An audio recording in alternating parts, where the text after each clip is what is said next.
Welcome back to Hardball. We're back with the 39th President of the United States, Jimmy Carter. His new book is called Palestine, Peace, Not Apartheid. And President Carter, why did you use the word apartheid in the book's title? Well, let's look at the entire title, if you don't mind. The first word is Palestine, which involves the land that belongs to the Palestinians, not the Israelis. I didn't refer to Israel because there's no semblance of anything relating to apartheid within the nation of Israel. And I also emphasized the word not, that is peace and not apartheid. That's what I hope to accomplish with this book, is to move toward that goal. But there's no doubt that within the occupied territories, Palestinian land, that there is a horrendous example of apartheid.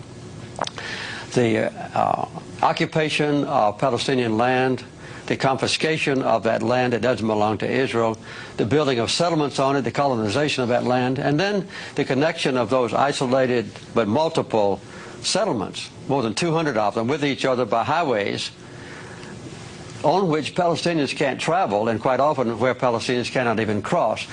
So the persecution of the Palestinians now under the occupied territories, under the occupation forces, is one of the worst examples of human rights deprivation that I know.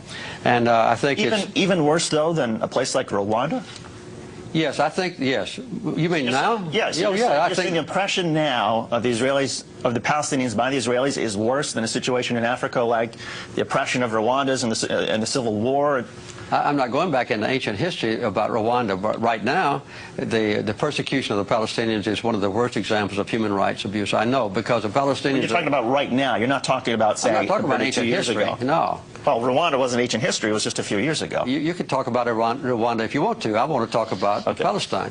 What is being done to the Palestinians now is horrendous in their own territory by the occupying powers, which is Israel. They've taken away all the basic human rights of the Palestinians, as was done in South Africa against the blacks. And I make it very plain in this book that the apartheid is not based on racism, as it was in South Africa, but it's based on the desire of a minority of Israelis to acquire land that belongs to the Palestinians and to retain that land, and then to exclude the Palestinians from their own property and subjugate them so that they can't arouse and demonstrate their disapproval of being robbed of their own property. That's what's happening in the West Bank. And the people in this country, in America, never know about this. They never discuss this. There's no debate about it. There's no criticism of Israel in this country. And in Israel, there is an intense debate about the issues in this book.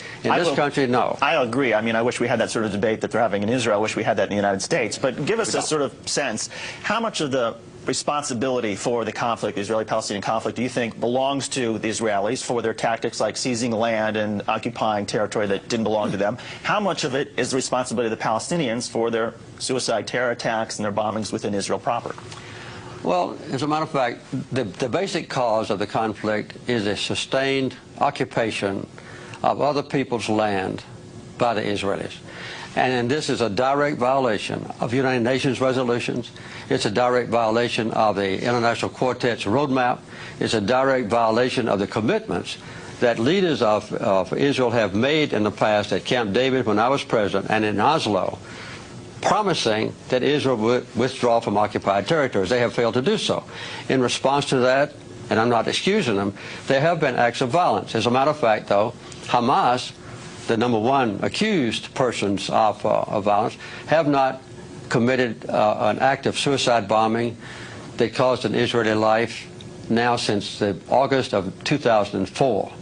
And I hope that they won't do that anymore. Other participants of the Palestinian society, smaller ones, have committed some atrocities. But the loss of life in the entire occupied territories has been horrendous and has been